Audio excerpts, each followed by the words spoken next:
Will the family of Corporal Gerald Mattera come forward?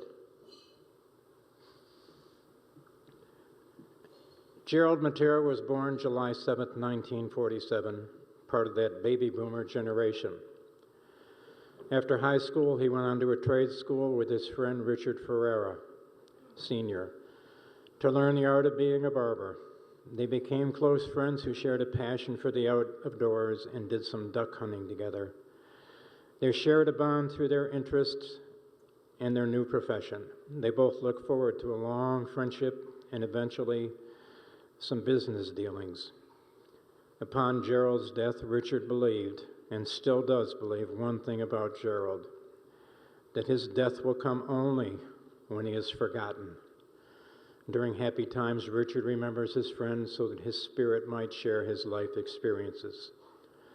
Another friend, Joanne Molinaro, remembers him as dark and handsome with wavy black hair, an olive complexion, a beautiful smile, and a cleft in his chin.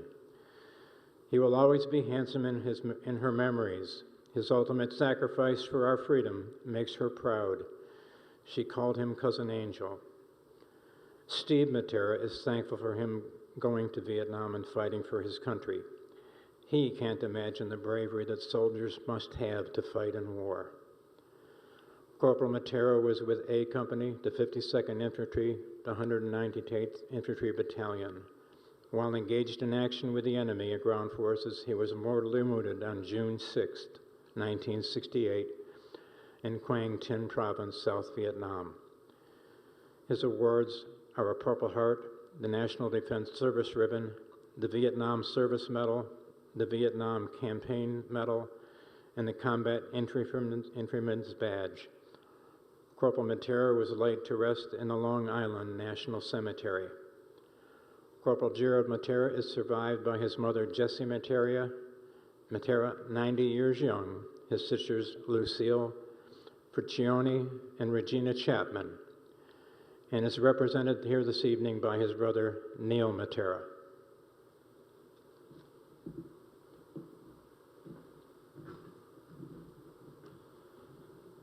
This honor and remember flag is presented with eternal gratitude and respect in memory of Corporal Gerald Mattera. With this flag, we honor this patriot's unwavering dedication and remember their selfless sacrifice. By displaying this symbol collectively as a nation, we humbly recognize the enormity of your loss and respectfully say thank you.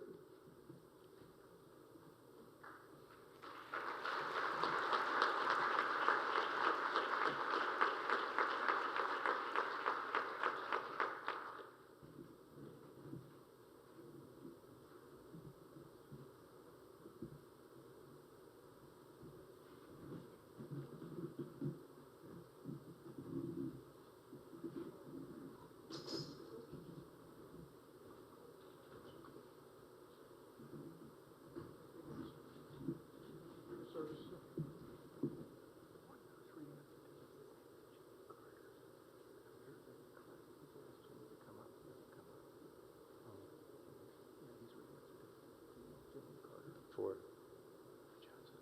No. Yeah, for Johnson. Who's in a row? okay.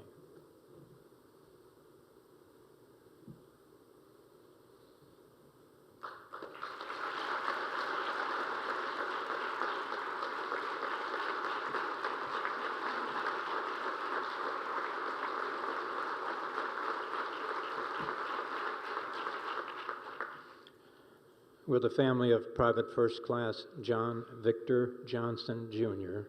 please come forward?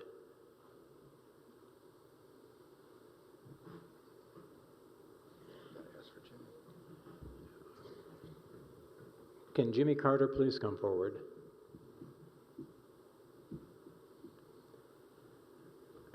John Victor Johnson, Jr. of Norfolk, Virginia, was the much-loved son of Shirley and John Victor Johnson, Sr. John's older sister, Maria, said, "Remembering my brother, affectionately known to his family and friends as Johnny Boy, is God's way of keeping him in our hearts forever.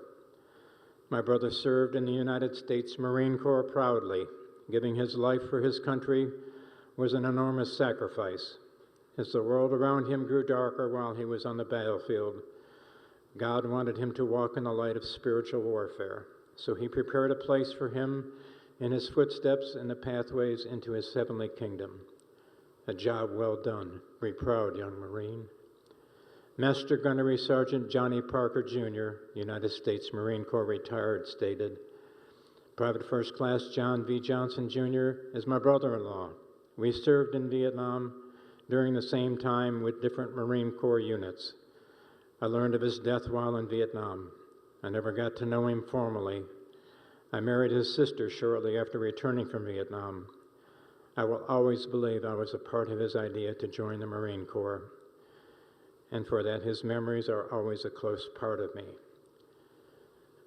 Private First Class John Victor Johnson, Jr., 20, of Norfolk, Virginia, died April 20th, 1968, in Hau Tin, Viet Province, South Vietnam, engaged in hostile ground combat.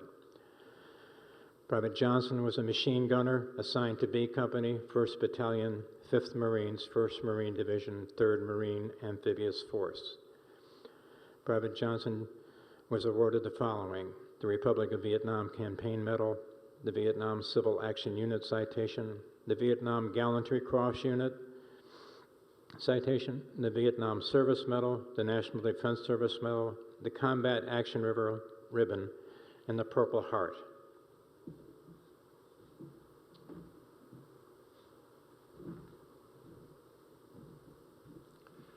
This honor and remember flag is presented with eternal gratitude and respect in memory of PFC John V. Johnson, Jr. With this flag, we honor this patriot's unwavering dedication and remember their selfless sacrifice. We humbly recognize the enormity of your loss and respectfully say, thank you.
Will the family of Sergeant Bernard James Creed come forward?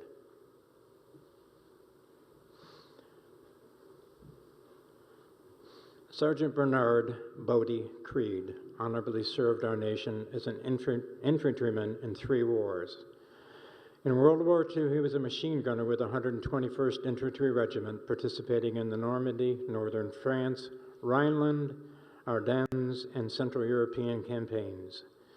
In the Korean conflict, he was a mortar platoon sergeant with the 23rd Infantry Regiment, participating in the UN offensive, the CCF intervention, 1st UN counteroffensive, the CFC spring offensive, the UN summer-fall offensive, and the South Korean winter campaign.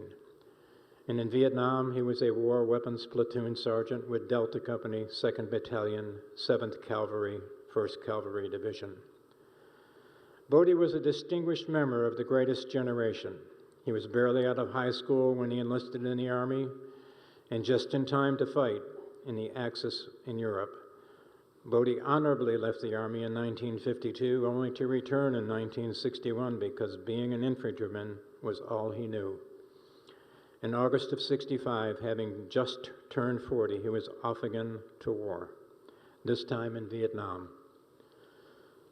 Sergeant Creed was awarded the Bronze Star with Valor, a second oak leaf cluster for heroism in connection with military operations against hostile forces November 17, 1965, in the Republic of Vietnam.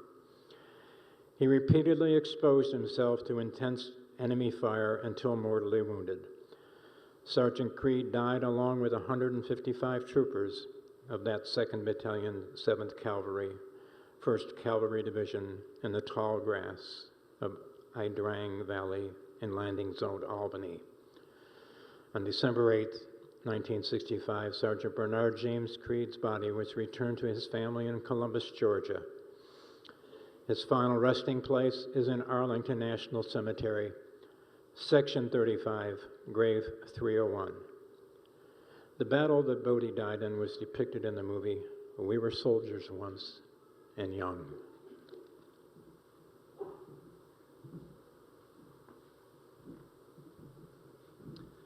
This honor and member flag is presented with eternal gratitude and respect in the memory of Sergeant Bernard J. Creed. With this flag, we honor his patriot's unwavering dedication and remember his selfless sacrifice. By displaying this symbol collectively as a nation, we humbly recognize the enormity of your loss, and we respectfully say thank you.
Will the family of James P. Bordeaux, Jr. please come forward?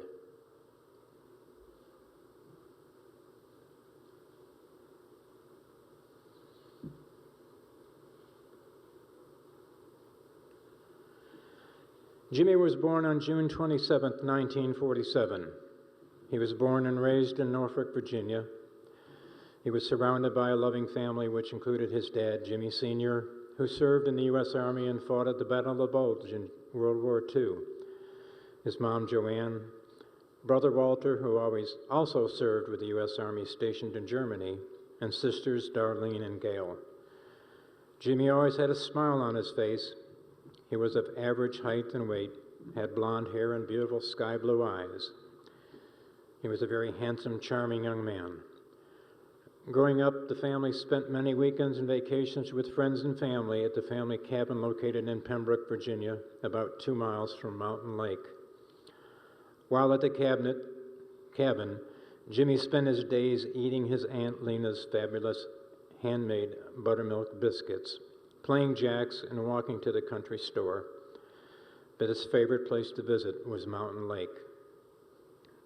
There was a long pier over the water where we still picture Jimmy, Walter, and Darlene dancing to Wooly Bully, I Can't Get No Satisfaction, Wipe Out, and The Twist. Then they would run to the other side of the lake and jump off huge boulders into the freezing cold water. Jimmy loved rock and roll music, and on weekends you'd often find him and his brother Walter at the Dome in Virginia Beach, dancing the night away. He also loved fast cars. He was very proud of his red Chevelle Super Sport that he had enjoyed driving while home on leave. He loved tinkering and working on his car with the help of his dad. While in high school, Jimmy became intent on joining the Marines. In 1965, he left Norview High School to join the Marine Corps. He was assigned to the Headquarters and Service Company 3rd Battalion, 9th Marines, 3rd Marine Division, 3rd Marine Amphibious Force, and was trained as a rifleman. After his basic training at Camp Lejeune, North Carolina, he was deployed to Vietnam, where he served with the 2-7 Marines. After being in Vietnam for over a year, Jimmy completed his first tour and was returned to Camp Lejeune until he again received orders to return to Vietnam for a second tour, where he served with the 3-9 Marines. Our family was notified that Jimmy was killed in action by small arms fire on September 15th, 1968 in the province of Quang Tri. We find Jimmy's name on the Vietnam Veterans Memorial Wall on panel W44, row 61. He's buried at Woodlawn Memorial Gardens alongside his dad and his sister Darlene.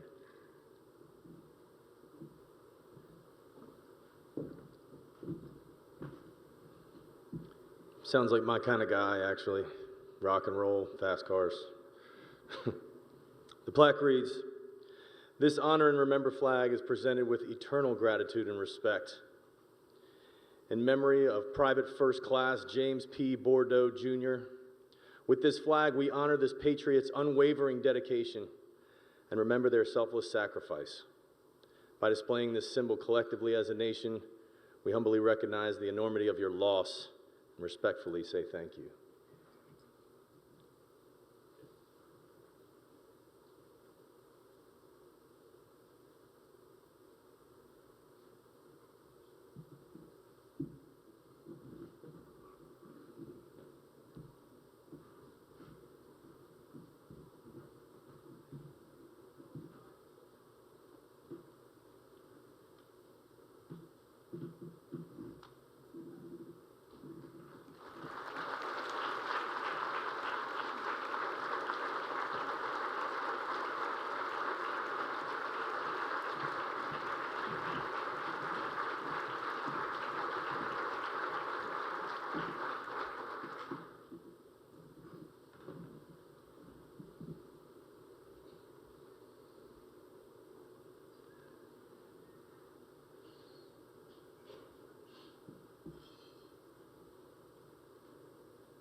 Will the family of Private Marvin R. Alexander please come forward?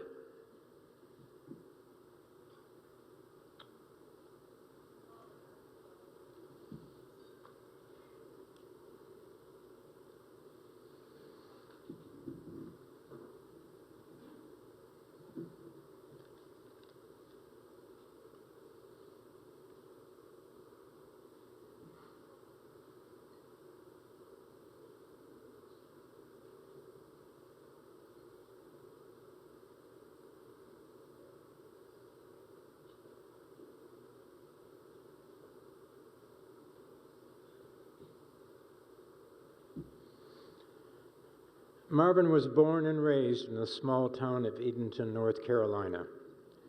He was the only son of Sam and Ella Alexander, but the brother to 6 sisters, all of whom doted on him.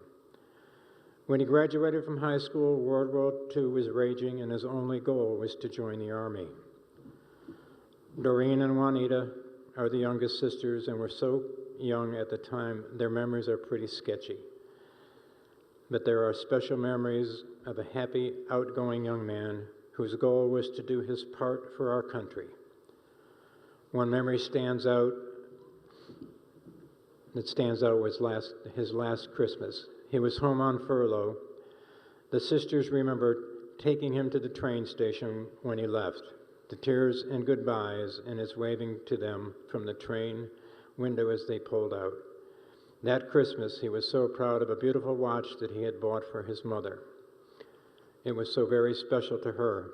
Many years later, she gave it to one of her granddaughters, Karen, and she is wearing it tonight. Just a few short months later, he celebrated his 19th birthday on the ship and was killed just a couple of weeks after that. On April 28, 1944, Marvin lost his life in an exercise called Operation Tiger, a dress rehearsal for the June 6th invasion of Normandy. He was aboard LST-507, which was sunk by German U-boats at a practice landing site called Slapton Sands. He was one of 946 men that lost their lives that day. Tonight, 3 of his surviving sisters are here tonight to accept the flag: Catherine, Doreen, and Juanita. And they are joined at their table by several other family members. To read this last certificate tonight, I've asked Miss Dame Mary Baracco. Miss Dame Mary happens to be a Belgian freedom fighter from World War II. And she herself has lost many of her comrades, including her fiance. And as she is from this era, we've asked her to please honor Marvin, the reading of the certificate. This honor and remember flag is presented with eternal gratitude and respect in memory of Private First Class Marvin R. Alexander. With this flag, we honor this patriot, unwavering dedication, and remember their self-sacrifice. By displaying this symbol collectively as a nation, we humbly recognize the enormity of your loss and respectfully say, thank you.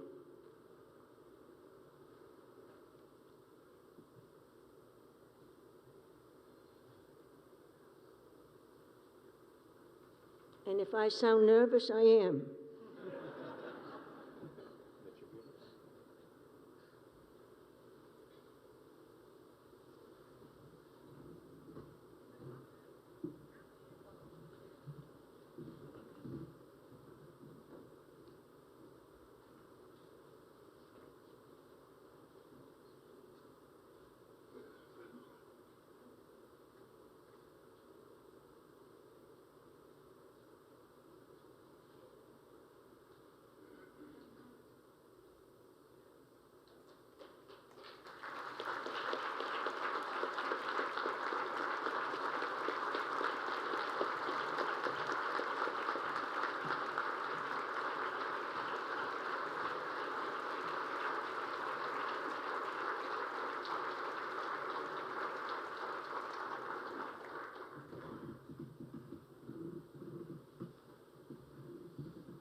Ladies and gentlemen, we no longer have a military draft, but the youth of this nation stands ready to serve. Our men and women who served are all volunteers who stand ready to protect and defend this great nation. The men and women of World War II will always be referred to as the greatest generation. That generation will pass, but it lives yet today and will forever. Through Korea, Vietnam, and this present war on terror, that generation has inspired our men and women to answer their nation's call when they hear it. In Isaiah chapter 6, verse 8, it reads, "Then I heard the voice of the Lord saying, 'Whom shall I send, and who will go for us?' And I said, 'Here I am, send me.'" That's our men and women today. Thank you.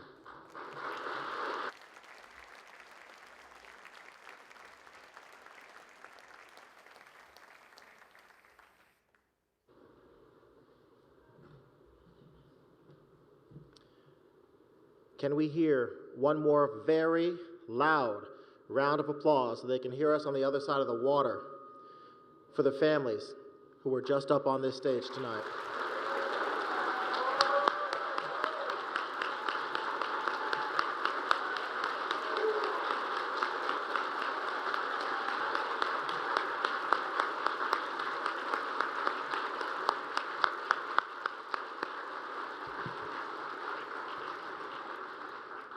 Congressman Ridgel, if there's a noise ordinance in your district, I hope we just broke it. With all due respect, sir. If you were here at last year's event, you'll remember we concluded with a newly released music video, A Soldier's Christmas. Well, tonight, we are privileged to once again bring back Madison Rising to perform this beautiful tribute for us, as we like to say in the TV news business, live. This next song that we're going to do for you is called Soldier's Christmas. It was written for a Gold Star friend of mine. Her name's Karen Vaughn, and we met her on the road with Concerned Veterans for America. Her son was killed in Extortion 17 in 2011. He was a DevGru SEAL Team 6 member and an amazing patriot. After meeting Karen for the first time, I finally realized something about Gold Stars and Gold Star families. That there's nothing that I can possibly ever say that is going to fill the void that I can personally feel in my heart when I walk amongst you. I had no other way to convey this to her, so I wrote this song, and it's called Soldier's Christmas, and it's from the perspective of a warrior who can't be home during the holidays. And I hope that in this room, it's met with warm hearts, and hopefully, maybe a speck of that void may be filled. It's called A Soldier's Christmas. It's also off the American Hero Red album that you can get out there. So here we go, boys.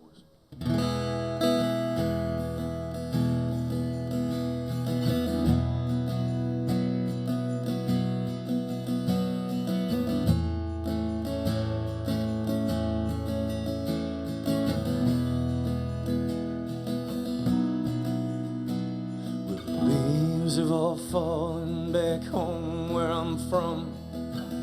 Thanksgiving's come, Thanksgiving's gone, and my family tells stories round their Christmas tree in the warm living room on Christmas Eve.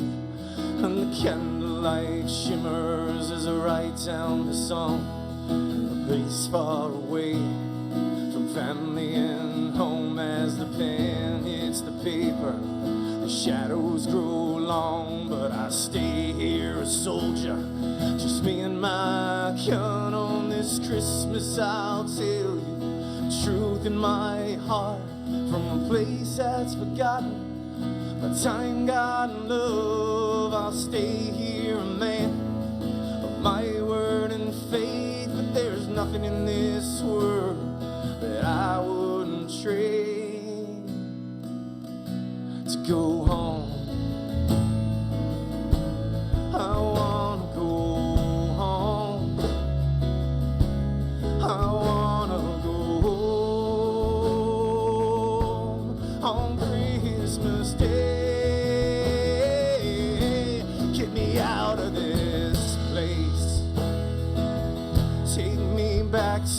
States, to the place of my birth,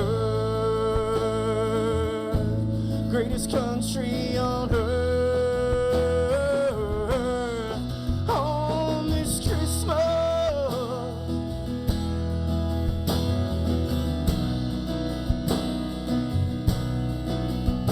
This Christmas Day.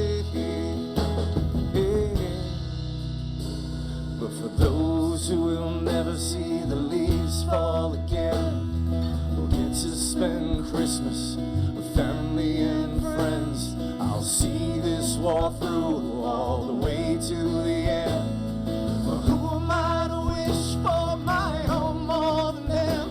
They gave their full measure till nothing was left. For all our freedom, they gave the last breath. They gave it with honor, with faith, trust, and love. It just doesn't seem fair that they'll never get to come home. No, they'll never come home. They've all soldiered on to march with the Lord. May peace, love, and grace find their families this day, as we remember the price and that sacrifice that each of them gave on this Christmas, till they had nothing left. On this Christmas, for us they gave their last breath. On this Christmas, so we could stay strong in the fight. Night after pitch black night, we thank you with all of our hearts. On this Christmas, we'll never understand what you've lost. On this Christmas, continue to fight in their name. No way, not die in vain on this Christmas.